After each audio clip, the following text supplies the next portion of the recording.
Bonjour à toutes et à tous, bienvenue dans cette nouvelle émission L'Invité. On est très heureux aujourd'hui de recevoir une personnalité du monde de l'entreprise lyonnais, mais pas simplement. Sylvain Tillon, bonjour. Salut. Merci d'être là aujourd'hui. Alors, je disais que vous êtes une personnalité parce que vous êtes à la fois un entrepreneur. Alors, j'aime pas trop ce terme de serial entrepreneur, etc. Et vous non plus, je sais. Mais on va en parler. Et vous êtes là avec une actualité qui a plus d'un titre. C'est d'abord parce que vous venez de lancer la deuxième édition de quelque chose qui s'appelle Le Bahut. Vous allez nous raconter. Moi, je trouve ça très intéressant parce que ça permet, on va le voir, à des populations de se réinventer, de recommencer une vie, etc., et de changer de vie. Et puis, vous êtes aussi un entrepreneur, vous êtes un spécialiste de la pédagogie, du monde des apprenants et de ces enjeux de la pédagogie.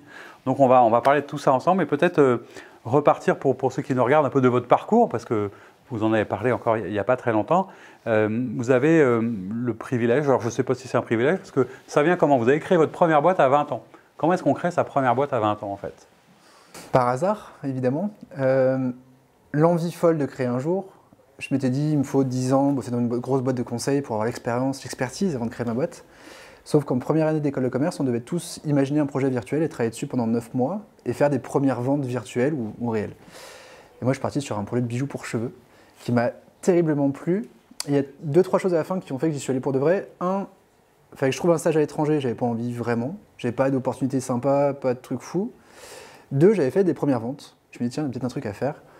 Et 3, une personne du jury est venue me voir à la fin en me disant, il y a un truc là. Ta boucle d'oreille de cheveux, ton truc qui sert à rien, qui est juste joli et sympa, voilà ma carte. Et si tu vas plus loin, je suis prête à t'aider et à t'inviter à dîner à Paris. Et donc, j'avais conçu un système pour mettre des bijoux dans les cheveux, qui permettait de faire des sortes de petites perles qui tiennent tout seul dans les cheveux, un peu sympa, qui permettent de s'habiller, de se décorer en fonction des événements, de l'actu, de l'envie, des humeurs, des lunettes, de sa tenue. Et on a quand même vendu plus de 2 millions de bijoux en 6 ans. Quand même.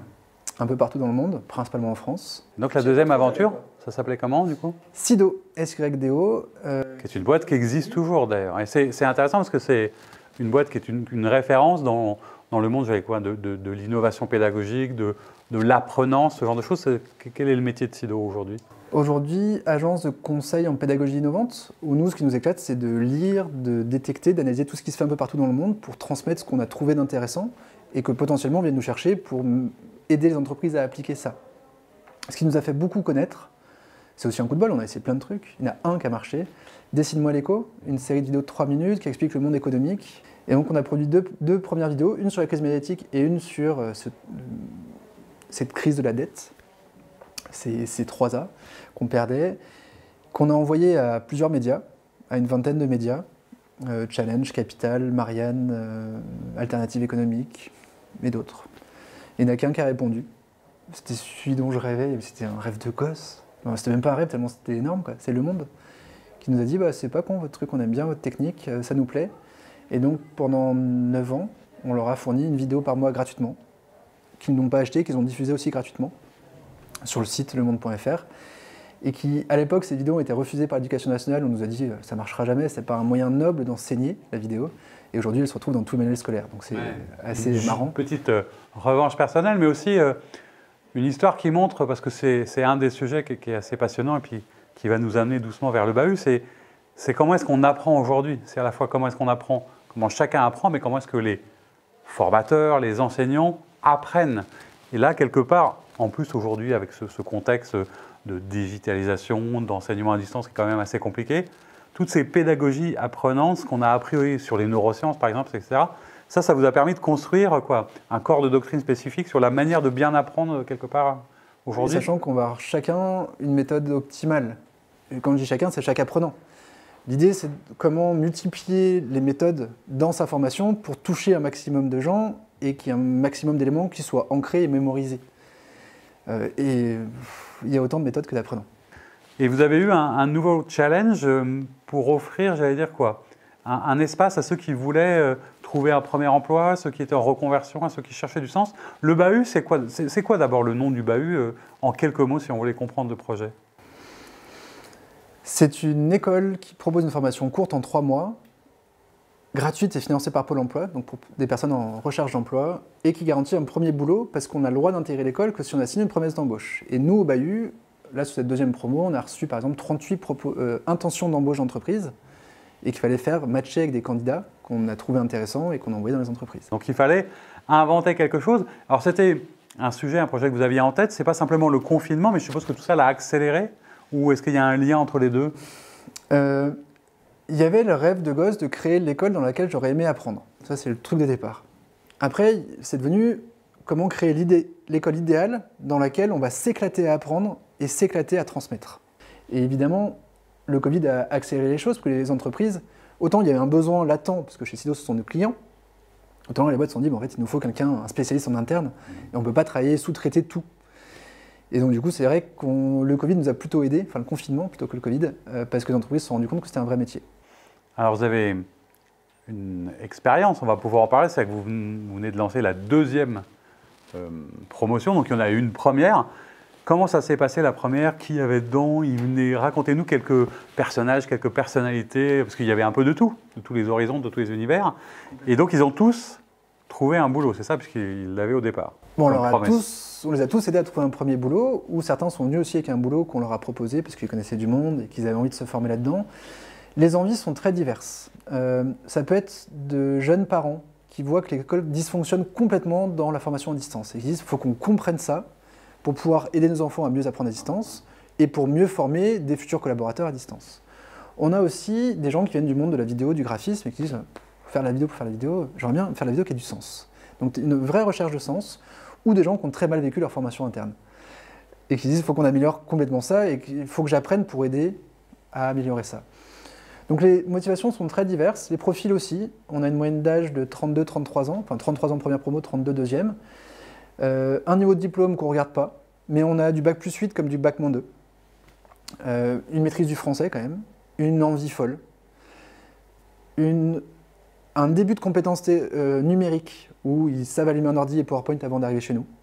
Mais que c'est pas vrai pour tout le monde, hein, je précise du coup. Il n'y a pas de prérequis trop compliqués. Très élevé. Et après, c'est une recherche de personnalité. On a interviewé 200 personnes dans ce métier pour voir quelles sont leurs caractéristiques communes. Et on cherche à trouver des gens qui ont ces caractéristiques au fond d'eux en termes de personnalité, pour leur dire, après, toi, t'es fait pour, et toi, malheureusement, t'as peut-être très envie, mais tu risques de te faire chier dans 6 mois, et moi, j'ai pas envie de te former à un boulot qui va t'emmerder. Ah oui, donc il y a une forme de sélection, mais qui est plus pour servir celui qui arrive que pour vous. C'est pas un problème de critères de réussite, c'est pas comme quand on sélectionne. De toute façon, ils ont un boulot, donc j'ai réussi. Voilà. Mais si dans 6 mois il est malheureux, j'ai un peu raté ma mission. Moi, j'ai aussi envie de former des gens qui vont s'éclater dans leur job après. Donc je suppose que ça crée une ambiance assez extraordinaire, où il y a des moments, où, pas des anecdotes ou des personnalités, vous ne devez pas en manquer. Mais qu'est-ce qui vous reste de cette première année, qui était un challenge quand même incroyable? Je suppose que au niveau de l'éducation nationale, de Pôle emploi, de toutes ces institutions, on a dû vous regarder de manière un peu étrange. Vous avez été quand même un peu soutenu, encouragé, ou c'était vraiment tout en frondeur, tout seul Un peu frondeur, mais terriblement soutenu par Pôle emploi. C'est un dispositif Pôle emploi, on est financé par Pôle emploi en grande partie, on a 3 conseillers incroyables. Ce qui est important de dire, parce que parfois on imagine que Pôle emploi n'innove pas, mais c'est pas vrai. Ils font plein de choses. Après, malheureusement, ça dépend beaucoup du conseiller, c'est très décentralisé Pôle emploi. Et nous, on est tombé sur 3 conseillers extraordinaires et qui nous aident comme jamais et qui aident du coup tous nos apprenants aussi à pouvoir suivre la formation. Ils sont dédommagés s'ils ne touchent pas d'indemnité Pôle emploi pendant la formation pour pouvoir la suivre. Et on peut même leur financer un ordinateur s'ils n'ont pas d'ordinateur. Enfin, franchement, le dispositif, extraordinaire. Bravo Pôle emploi, merci Pôle emploi. Et cette deuxième promotion, comment elle s'annonce? Qu'est-ce qu'on peut vous souhaiter? Parce que j'imagine que, on parlait du contexte, économiquement, c'est pas évident quand même, mais sur ces métiers-là, c'est quand même des métiers en tension où il y a besoin de... Il y a du boulot, il n'y a pas de sujet. Le vrai risque, c'est que la promo 1 nous fait une telle pub, parce qu'ils se sont éclatés, parce qu'ils ont produit des trucs incroyables, ils ont atteint un niveau que je n'imaginais pas, qui a bluffé et les entreprises, et Sido, et les gens sur LinkedIn en général avec qui j'ai partagé ce qu'ils avaient fait, et qui a un petit côté... le film que tout le monde te dit qui va être incroyable, et toi finalement tu vas, pas mal. Mais pas un de déceptif, quoi. Tellement il y a une promesse qui est forte, etc. Autant la première, il n'y avait vraiment pas de promesse, voire pire, c'était ça va être pourri, ou je sais pas où je mets les pieds. Et du coup, ça a aussi créé la dynamique de groupe, ça a aussi créé cette petite famille. Alors on fait tout pour que ça se passe pas comme ça, mais c'est le risque qu'on peut avoir. Après, en termes de boulot, il y a même une boîte qui a lâché une de nos apprenantes à la fin, alors qu'elle avait signé une promesse d'embauche, et on lui a retrouvé un boulot en une semaine. Donc et on fait un peu de SAV du coup, ce qui est un peu normal, mais ce qui est trop cool, c'est que les anciens passent nous voir dans les nouveaux locaux, ont déjà parrainé tous les nouveaux pour leur expliquer, pour les guider. Donc on essaie de créer ce groupe, cette dynamique, où ils sont contents d'être diplômés du bahut, même si ce n'est pas de diplôme pour l'instant, et ils continuent la veille. En fait, on leur donne les clés pour apprendre aussi. Ouais, La formation, c'est apprendre à continuer apprendre. Hein, c'est ce fameux C'est droit à la génial. reconversion qui est Mais moi, important. eux, ils m'apprennent tout le temps Ouais, c'est ça. aussi. Ouais, vous apprenez autant qu'eux, ils apprennent. Tous les jours. Alors, qu'est-ce qu'on peut souhaiter J'allais dire, c'est un modèle tellement intéressant, ça se fait ici à Lyon, mais je suppose que derrière, vous avez envie quoi, de le reproduire, de le dupliquer, ou alors est-ce que ça reste trop artisanal et ça va rester quelque chose d'un peu exceptionnel? Pour l'instant, l'idée, c'est de rester artisanat de luxe. Je veux garder un niveau de qualité optimal, maximum, qui est très difficile en reproduisant.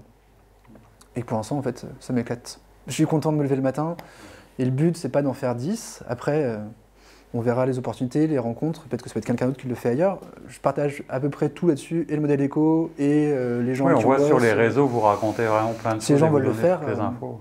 libre à vous. Je trouve ça important qu'on puisse se reconvertir tout au long de sa vie, parce que gamin, collégien, on nous a envoyés dans une voie par rapport à nos notes à l'école. Alors qu'à 30 ans, enfin à 25, à 30, à 40, Tous les âges d'ailleurs. pas toujours ce qu'on est, pas toujours ce qu'on a envie de faire, parce qu'on s'est découvert, parce qu'on a mûri, on a grandi, on a eu des accidents de vie ou des réussites. Et je trouve qu'on devrait avoir le droit de changer.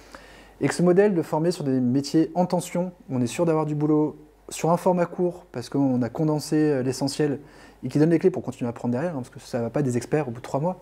Ils auront les clés pour devenir experts, et dans 5 ans, pour moi, ce seront les experts français du sujet. Aujourd'hui, ouais, ils ont les clés pour le devenir. La prochaine promo, c'est quand? Septembre prochain. Septembre Il faut prochain. candidater à partir de mai. On fera la sélection à partir de mai pour commencer à présenter aux entreprises entre juin et juillet. Bon, ben on reviendra vous voir à ce moment-là pour voir comment ça se passe. Merci. Merci beaucoup d'avoir été avec nous. Merci à vous de nous avoir suivis et on vous donne rendez-vous pour une nouvelle émission. Au revoir.